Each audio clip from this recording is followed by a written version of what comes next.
Hello, and welcome to the inner workings of the not so genius mind. I'm your host, Amanda McCombs, and we're going to dive deep into the ordinary mind to uncover extraordinary insights, highlighting personal journeys with a sprinkle of humor and a fresh and unique perspective on healing and rediscovering life. That's our goal with this fancy little podcast. And we are approaching August, and summer's ending. It's happening really, really fast. And just to kind of give a little bit of an idea for why I'm talking about what I'm talking about in this week's episode, my focus this time of year is so different than it has been in all the other years in the past. And it's the first year that I haven't had to get a classroom ready, which is so strange. I mean, besides COVID, but COVID, I was still teaching virtually, so that was different. But this year, the focus for me has shifted from getting the school year ready for all these other kids, including my own, to just being able to focus on getting ready for the school year with just my kids.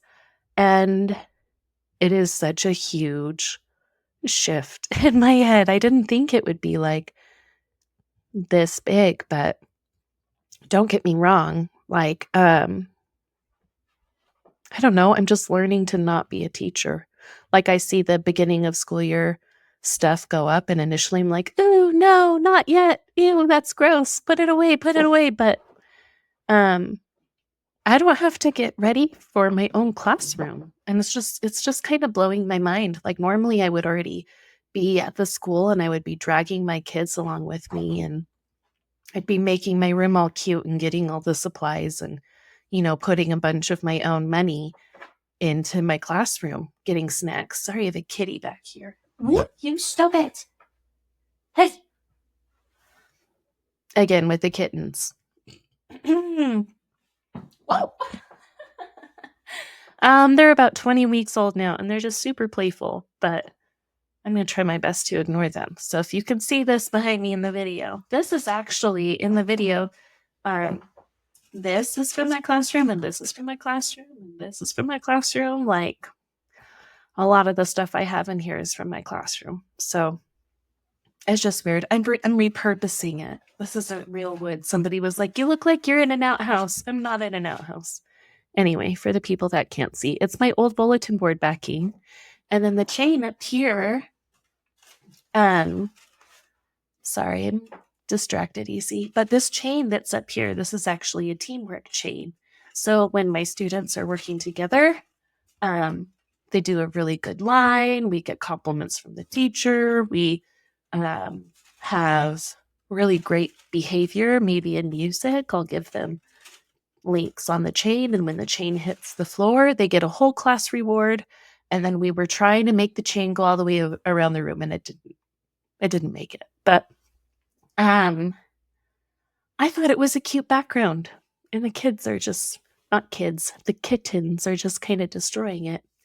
Anyway, but that kind of stuff is what I'm thinking about normally this time of the year, and I don't have to think about that right now. I can put all that energy that I put towards my classroom into other stuff, and it's just been really rewarding to be able to put that time and that energy into taking care of myself and into my house and my kids. I'm working on my daughter's bedroom. We're just trying to make it fit her a little bit more so we can claim our bed back. I don't know if any of you have that problem where you have extra humans in your bed in the morning. We're trying to curb that habit. So I think part of it is just making their bedrooms a place that they enjoy. So we're doing that one kid at a time.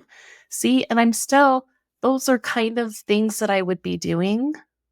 Feel like I'm doing the same things. I'm helping my daughter with her bedroom, and I'm helping decorate and stuff, doing the same stuff, but I'm doing it as a mom instead. And so I'm still getting that creative itch. Like that's part of what I loved about my last school is that I was able to have a lot of creativity, but the stress is totally different now. Like my daughter is worried. She's 7, she's going into 2nd grade, and she's just kind of worried about what it's going to be like because she's never been at school without me ever. And like even at preschool, I was at her preschool. Even if I wasn't there all the time, like I was still available. And normally I'd be right down the hallway, and I'm not going to be right down the hallway anymore. I'm going to be home. And it's so hard to wrap her brain around. Like I can go watch out teachers at her school. I can come in anytime, right? Like if I'm able to and I can volunteer some of my services, I can do that, but I don't have to be spending hours and hours and hours creating year-long plans and to-do lists and going over curriculum. And like about now, I'd be at the school setting up my classroom. I'm not doing that, setting up my kids' room. Or I'd already be like halfway through my year-long plan and going through all kinds of materials and things. And I think I mentioned last time I really love books, book recommendations, send them my way. There's apparently a lot of books I have not read, especially because I couldn't see or hear for a little bit. Being a teacher, not being able to read books is really hard. So, off topic again, look at me. See, not so genius. Getting distracted. um, it's just nice to be able to read books that I want to read. Like I'm diving into a bunch of different series and I'm trying to like get my kids excited about reading, like my own kids, like my own personal children. Like all my students in the past, I keep running into them. And I think I'm always going to be a teacher. Like you're not going to take that away from me. I worked really, really hard to do that. And I did lots of school. I got my master's. And I'm not going to let that go to waste, but it's just been really rewarding to how can I put it? Like you can't give 110% of yourself to all areas of your life all the time. And honestly, I felt like I was, if you've ever seen one of those sideshow acts or circus acts where it's like a juggler, but they're spinning plates on sticks and they're just running around keeping all these plates spinning. And it's like this really cool balancing act. I can't do that all the time. I can't do that for a long time. And when the plates fall, they break. And I don't have plates to replace them all the time. So if I am able to, I want to be able to take some of those plates down. Maybe I don't need all the plates spinning, right? And I'm very fortunate, very lucky to be able to stay at home this school year. Who knows? Maybe I'll go back next year or the year after.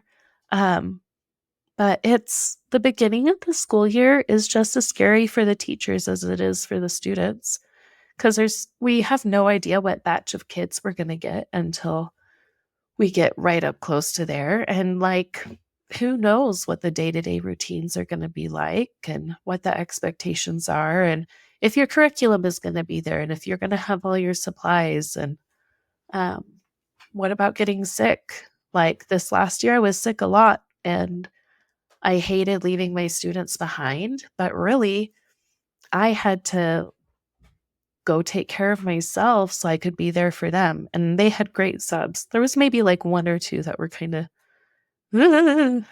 but I mean, that's going to happen anywhere you go. So I just think as we're approaching the beginning of the school year, some things to keep in mind and some things to think about is finding that balance. And that's for everybody because we talk a lot in school about making sure you're balanced and that you're not doing too much play and not enough work. Like you have to get your work done too. And part of our goal is to make sure we're having fun because if you're having fun, you can learn without realizing it. And it's a lot more enjoyable to be together if you're having a good time. So, Um, it's just, oh my gosh, finding the balance between making sure that you have enough play and enough of the work, because you don't want them to play around all day and not learn anything. And you don't want them to be working so hard that they're stressed out all the time. And I've noticed, I used to teach first grade. Before that, I taught PE for a minute and art. That's a really long story. I'm not sure how much of that I've actually talked about. I'm kind of like Dory. I get short-term memory loss. Memory loss? Wow, memory loss.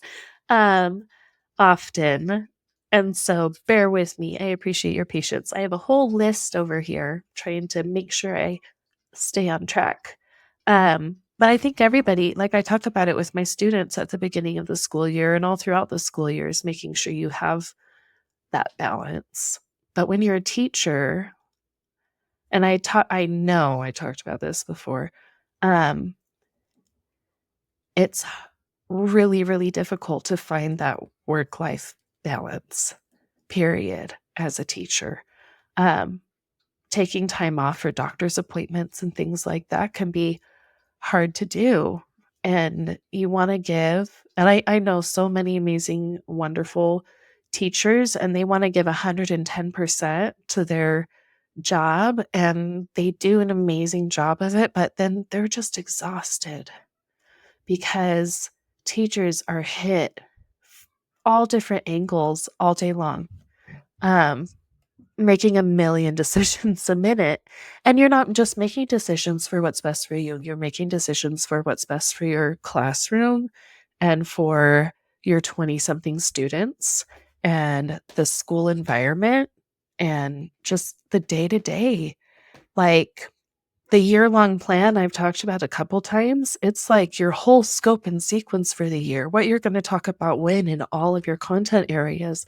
And that can be really overwhelming to plan and to do. So teachers get anxious, and I don't blame them. I was one of them. Um, and especially with like curriculum changing and things are changing all the time. Like the education system is just constantly changing. Um, but the main goal is to just do what's best for the kids and the community overall. Like we want everybody to learn and grow and love and take care of each other.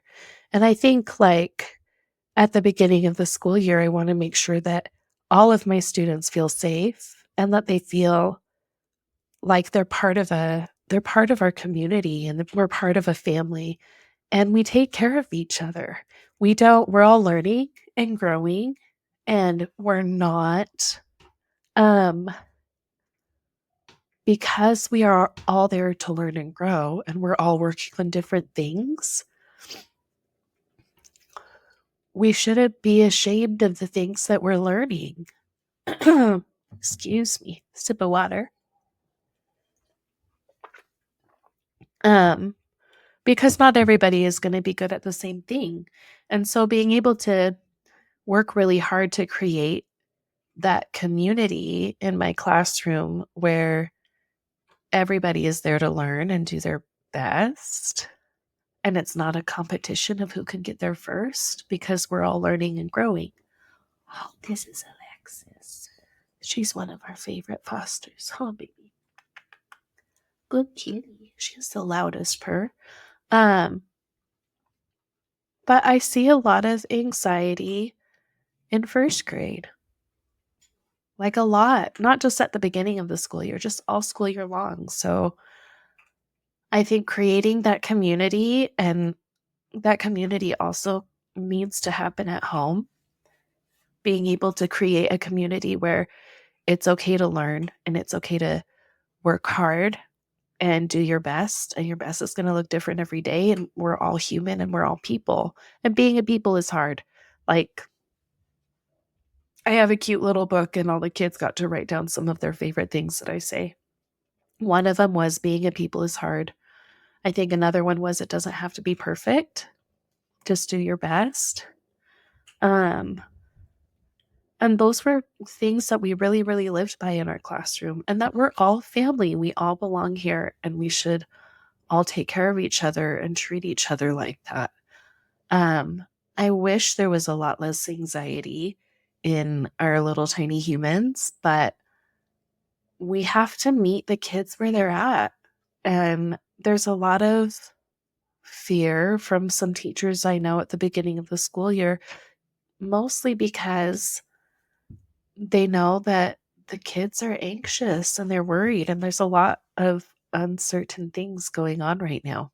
I am not going to do a lot of politics or anything like that on this podcast because that's not something that I like to think about.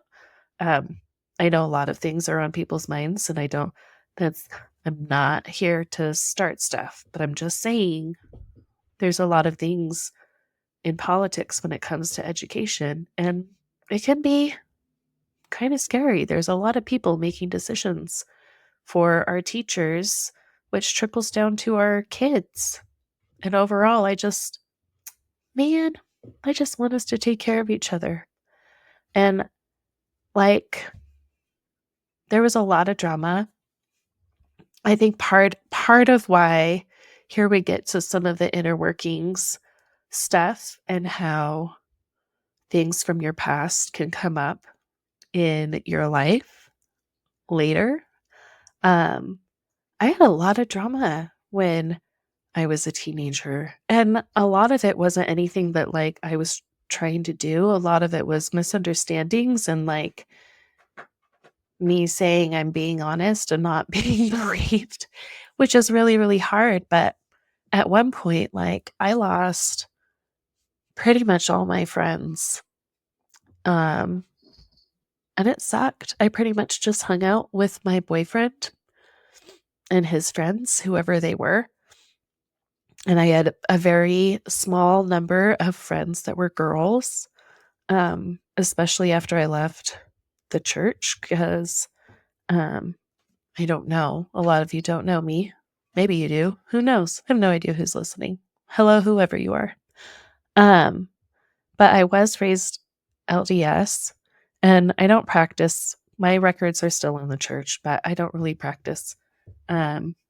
I just figured out how to get them removed just because it's not at the top of my list. Like, I'm covered in tattoos and I don't really live up to their standards, and I haven't since I was a teenager. And after that happened, I lost a lot of my friends, and it was awful. Awful, awful. People were talking about me and saying a lot of stuff about me that wasn't true. And this was this? Yeah, that was before my first rape even. And then after that, like people were still saying mean, awful, horrible things. Like when I came forward and I talked about my rape, I was told that I was lying and that I wanted it and that I wasn't that drunk and all this other stuff. And a lot of talk about what I was wearing. For the record, I was wearing a hoodie and pants. And yeah, and my shoes. They took my shoes too. I had to go do one of those rape kit things. It's not fun. That's not something that I would like make a choice to do because I wanted something and felt bad about. I don't know. I don't understand. I don't understand people's thinking. Anyway, after that, like I had already lost a lot of friends. And then it was like I was this awful, horrible sinner. And I live in Utah. So there's a lot of, there were a lot of girls my age that were in my ward or in the church that I went to. And a majority of them, because I didn't go to church anymore, they just didn't talk to me. So I lost like a whole community because I stopped going to church. And so I had to find one. And I made one in my boys. I have a lot of guy friends that I'm really proud of knowing. It's kind of, I think that's one of the few reasons that I like social media is that I'm able to keep in touch with people after we've drifted apart. So it's really fun to see my boys. They were like brothers to me, which was really nice because I really needed somebody. Like I needed people, and I didn't really feel like I had anybody or anybody that I could relate to. Like I didn't have girls, and the girls were just drama. No matter what I did, it was drama, drama, drama. Oh no. Hi, buddy. This one is not a foster. Hold on. Oh, baby. Hi, love. What? It's... Oh, well, you should go. Bye, buddy. Okay.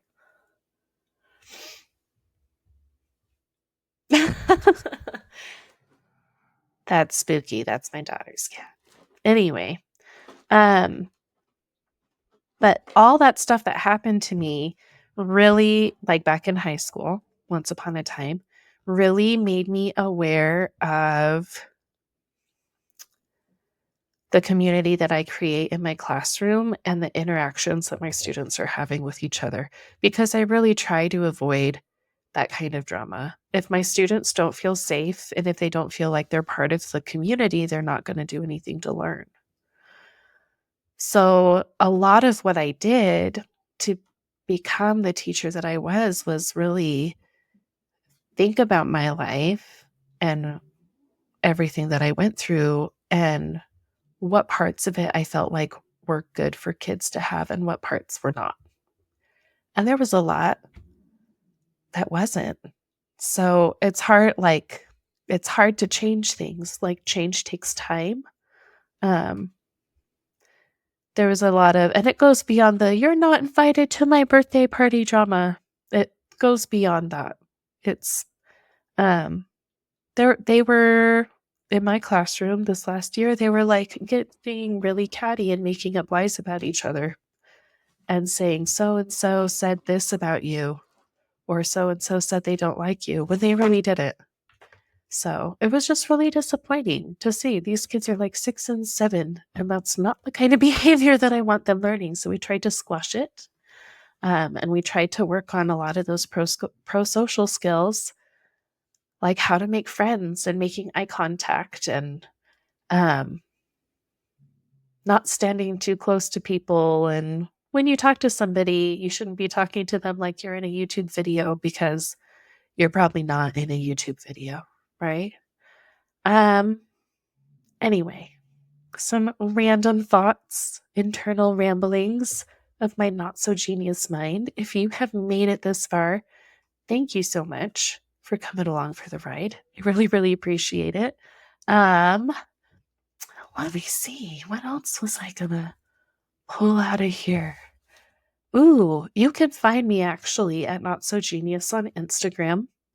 I am pretty easy to find there. And if you go to the link in my bio, you can see some of the articles that are about me and a couple of the other podcast episodes that I have been the guest on. Recently, I was the guest on the Fresh King Benjamin's podcast, Vibing Through the Apocalypse, which was really fun. We had a really good time. He's a great guy.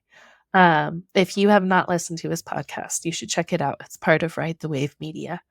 Yeah, I don't know. Thanks for hanging out. Thanks for coming along for the internal ramblings of whatever happens out of my mouth. And always remember to take care of yourself. It's really important. Tell me what you do. What do you do to take care of yourself? I'd love to know.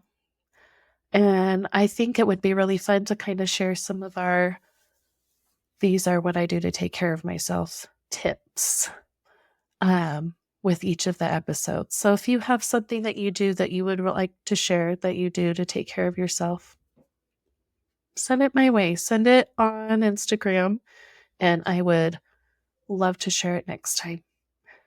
Next time, I'm actually going to be diving into more of my former LDS story. So you're going to want to hang out for that, I think. See you around.